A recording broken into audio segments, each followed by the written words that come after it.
Yeah. All right, Rob, let's get to it. I believe tonight, and it may be eclipsed within the week, but tonight is the biggest night in the history of women's college basketball. You have two tremendous matchups. And all the eyes of basketball America are going to be on these games. Didn't last year's championship game, LSU, Iowa draw like 10,000 fans or viewers roughly? This is You said 10 million? I'm sorry, 10 million. This is expected to eclipse that. And that, of course, is Caitlin Clark and the Iowa Hawkeyes, the number 1 seed, against LSU, the defending champions, and led by Angel Reese. But last year was a rout. The number 3 seed. Yeah, it was about, they won by 17. And so, of course, this year, Iowa's the higher seed. They're the favorites. And then, Rob, as if that's not enough, then the nightcap, UConn, obviously the traditional power, led by Paige Beckers, one of the best players against in the country. USC? Against USC and Juju Watkins, the best freshman in the country for sure. Who's already on pace, for people who don't know, to be the all-time leading scorer. If she plays her 4 years and isn't, hurt or anything, she's already done more her rookie year than Caitlin, which is incredible when you think about that. So, Rob, do you agree with me that this is the biggest night in women's college basketball? Yes, because this is Caitlin. She could punch her ticket not only to the championship, right? To the Final Four, but to the NBA too. Oh, I'm sorry, that's wrong with that. Just go ahead. Don't Let's have a serious conversation. Okay, no, I'm just kidding. All right, so let's. Thank you. No, it's a big night. I mean, it's a big night. And Caitlin actually has to win. I think. So you're saying this is a must win for her? Must win. Wow. I say it from the standpoint of, because that will be the dart, the demerit, the thing that they'll hold against her. Like, you were great. You put up all these numbers. Couldn't win. And I think that when you talk about all-time great, and Chris, I bring it up all the time. If you don't win, it's hard for somebody to call you the greatest of all time. It just is. I don't think it sounds right or feels right if you haven't won something. And I think she needs to win a national championship. I do. I totally disagree. Now, what is a good point is, do you have to win something to be, because we're talking about her, we're talking about, is she the greatest college player ever? That's what you're talking about. Yeah, right? yeah, that's what I'm. Yeah.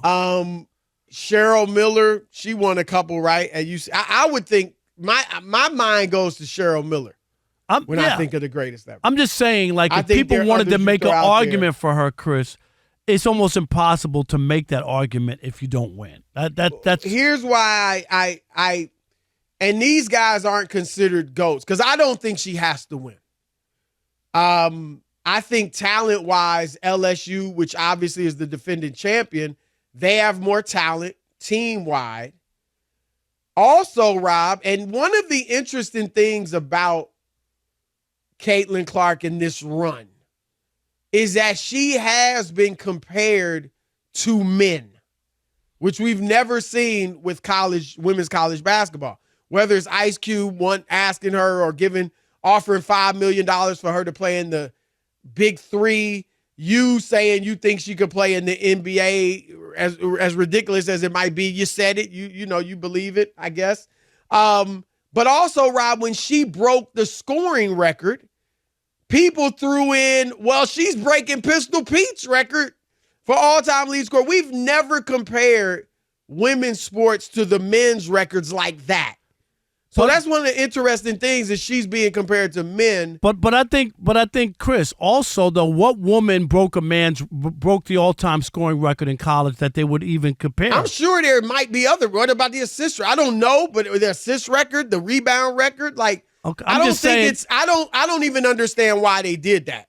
Because I bet she's not the NAIA. Is she the NAIA scoring champion? Yeah, but they don't even count that. Remember but that it's guy? Still college basketball. No, I know, but they don't count. You remember? What about Division II, Division III? I don't know. I'm just saying. Do you remember that guy from Detroit who played 6 years, who's going to break Pistol Pete's? He came up short. Do you remember that? And they were debating whether or not that they were even going to count. He played 6 years, and he wound up having a terrible night and falling short. But people were saying he going to take that record from Pistol Pete, and he played for 6 years and all the other stuff. I mean, I'm just saying there was questions about it because of it. But I don't remember of a woman ever having the all-time record in anything in in college basketball. I mean, I bet you know. Some of the crossover sports, tennis, some of the track and field, like a number of records you broke. Like I mean, I'm sure there are some things that women have in their sport have won more than men or accumulated more than men, but we've never compared it like that. I make that point for this reason, Rob. There are plenty of all-time great, not only NBA players, but college players that played 3 and 4 years that never won championships. Heck, Tim Duncan, Shaquille O'Neal, David Robinson, none of them even reached the Final Four. Yeah, but we never held it against them. No, I'm not holding it against. I'm just saying. Hakeem Olajuwon and Larry Bird. No. They didn't win championships. I'm not talking about that. I'm not talking about just in general. But if you want to put her up there and call her the greatest women's college player, I don't know who's saying that. I'm just saying this huge conversation. If that's your argument for her because she's the all-time leading scorer. That means nothing to me. Nobody thought Pistol Pete was the best college player. No, I'm just saying, and if she were to win this year, say that she beats them. She wins. They're the favorites, I know, she but definitely gains something. She will gain, and if they win a national championship coming off the year she had, you can make a case for her, is all I'm saying. Absolutely. That's all I'm saying. My point is, I agree, if you're talking strictly GOAT, I'm not talking strictly GOAT. Okay, you just mean in general. I'm talking about just with the hype that she's gotten, the publicity, the fans, the viewership, again, the comparisons to men, all of that. Does she need to win? And I would say no, because we've seen men get that type of hype, and they haven't won, and no one's held it against them. That's why I say I'm not going to hold her to a higher standard than Tim Duncan. Yeah, but the difference between her and Tim Duncan is where she is in her place in college basketball. Tim Duncan was never in that space. And that's the difference, Chris. He was the number one pick, obviously. But he wasn't where. He wasn't. Only men there's only a handful that have been like her. No, Bird, I know. Bird probably didn't get quite as much. Not at Indiana State. Because he was at a smaller school. Right, at Indiana State. If he was at Indiana, Chris, it probably would be different. And the other thing is, Bird and Magic in the greatest college basketball game ever, and Bird lost. I get it. Magic and Greg Kelser, they won it for Michigan State. And I don't think that people held it against because it was a smaller school for Bird. And he's the one who single-handedly put them But that's the same as Caitlin Clark.